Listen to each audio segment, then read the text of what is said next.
Hi, everybody. Welcome to another edition of your Daily Five. This is Chris Kimble, founder of Kimble Charting Solutions. And today's February the 16th. I hope everybody remembered their loved ones on Valentine's Day. So I wanted to talk about, I'm going to talk about what we're going to talk about today. And I just you see this guy yelling at the phone. And can you imagine, or did any of you get the phone call 2 years ago that commodities were going to rally 110%? And that was right when the COVID crisis was going on. Would you have believed somebody to say that? Or did you get a phone call that crude was going to rally 300% in 100 weeks? Did you get the call that yields were about to rally 110% in 100 weeks? These are all extremes, folks, that all of us have experienced in the last 2 years. And this has never happened to any of us. It doesn't matter if you've been in the business one day, or 50 years. This is a rare situation. So we're going to talk about these. We're going to talk about how King Dollar and the Euro are in a squeeze, and that pattern appears to be close to an end. There's a huge test that's taking place for Doc Copper, and we've talked each time about how we're bullish on coffee, how well it's doing, and so we want to kind of update as hot coffee about to cool off.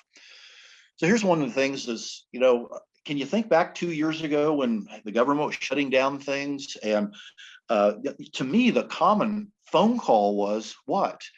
What'd you hear in the news? Oh, maybe we're going into the 1930s again. We got a depression going on. Unemployment's going to reach the levels that it did in the 1930s. That was easy talk. But what was the hard talk or the fingernails on a chalkboard? Did anybody call you 2 years ago right now and just say, you got to load up on commodities because you're going to experience the greatest rally in decades? I didn't get that call. I'm just kind of jealous. Maybe you guys, everybody on this did. But here's the rally in the CRB. Great chart from StockCharts. You see it's up 110% in 100 weeks. There's nothing that compares to this in the last 40 or 50 years. But what's this rally get us? It gets the CRB up to the top of a falling channel. And it gets it up to this level, which, let's just call it 265, this red line that was fake out here, became resistance, and then a breakout. You can see a lot of choppiness here, and then a waterfall pattern, and here we are again. So we got a monster test in commodities. And so, to me, the question is, what phone call should you get now? Or are these things about to run out? Are they peaking? Or are we going to see a breakout, and we're going to see this piece in the lower left just continue like a rocket ship? Did you get a phone call 2 years ago when, does anybody remember that crude oil went like negative $30 or $40? Like, how was that possible in the current contract? But the people just couldn't dump it fast enough, and so they even sold it at a loss. But now look what's happened. Crude oil's up 300% in 100 weeks. And what's that get crude? Similar to the prior chart, it gets it to the top of a falling channel. And it's a big inflection point, going on right here. So 2 years from now, what kind of phone call would you want to tell you what to do with the oil complex right now? And what about interest rates? So this is the 10-year yield. And I know I did go on Howard Lenzen's Panic with Friends and Dr. Phil Perlman, and we talked about that this was the largest reversal pattern that I could find in the history of yields. And what has happened since then? Yields are up 114% in 100 weeks. And look where yields are doing. They're also facing a downtrend. So the first chart was commodities. We haven't seen that kind of rally in 2 years. We haven't seen oil do this in 2 years. We haven't seen interest rates in 2 years. So now, if today's the first day of the rest of our lives, right, everybody? So now what do we do from here at these important inflection points? Well, you see Tommy Lee Jones in the upper left. He's looking, we've probably seen this picture before. He's acting a little frustrated. And I think this attitude on his face could apply to a lot of currency traders and maybe even the gold market. So on the top, we have the dollar monthly, then the euro and the gold monthly. And to me, what you see, especially in the blue shaded areas, is really a frustration and a lack of trend. This compression pattern that we're seeing in the currency markets, and especially in gold in the last year, reflects a lack of conviction. Nobody's really on board. There's no crowded trade. The bulls and the bears are both getting frustrated. As we all know, that's a commonality of, regardless of the asset, it's the common personality and feature of what takes place towards the end of a pennant pattern.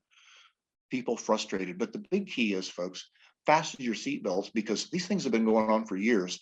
And the longer they go on, going nowhere, to me, then the bigger the breakout's going to be. So this could still go on for a little while. There's no doubt that the two top pennants still have some squeeze room. But when these break out, folks, I think you want to ride the horse in the direction that the world takes it.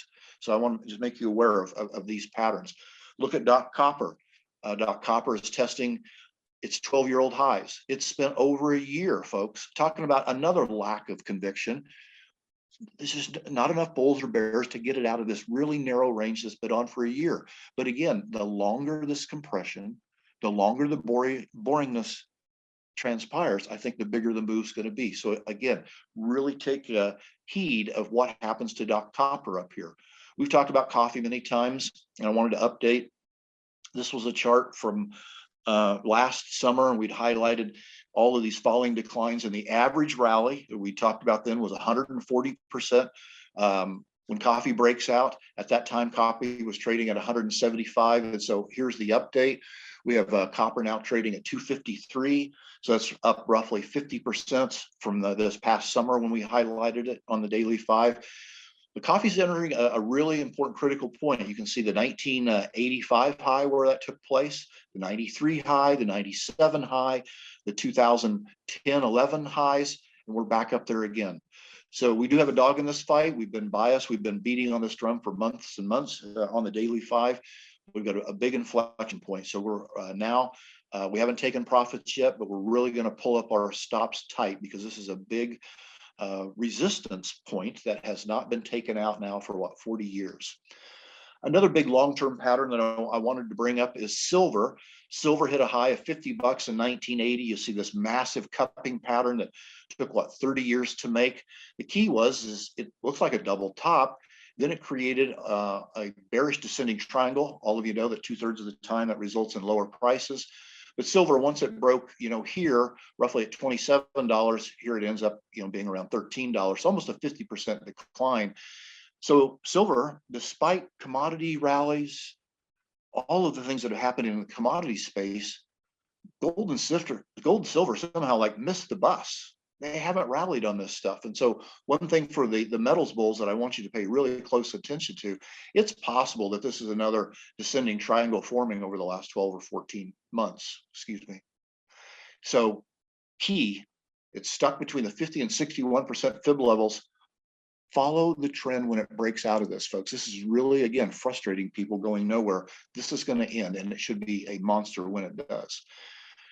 This one kind of reminds me of Groundhog Day as far as the patterns being similar. Here is the gold dollar pattern, a key one. You see the August peak, April it broke the bottom, August again last year, and here we are again testing support. So really critical, we have a repeating pattern. So for the commodities markets, and especially the metals, you want this support to hold. You need it to hold it. And if it does and it breaks out, that's really bullish. But if this 1850 in the ratio happens to go to the downside, that's frustrating. One thing I want you, when we want to talk about trends changing, this is the CRB divided by the S&P going back into the 1990s. You see solid trend down, but look what's happening over the last couple of years. Here's that commodity rally. So despite commodities being up, this 110% in 2 years, and crude oil being up 300%. When you look at this, commodities compared to the stock market have really stunk it up, for decades, folks. And so are we seeing rising bottoms here? Are we seeing rising bottoms here? Are we seeing a breakout? So as what this would suggest is for the longest time, it was paper over things. Now we have to start asking the question, is it things over paper for the next big move? What I want you to keep a really close track on, and this is the semiconductor index divided by the S&P. You can see it peaked here in 95, it blew through and then had this peak in 2000, but here was a lot of resistance. And then since the 09, so now for 12 or 13 years, this ratio has been going up.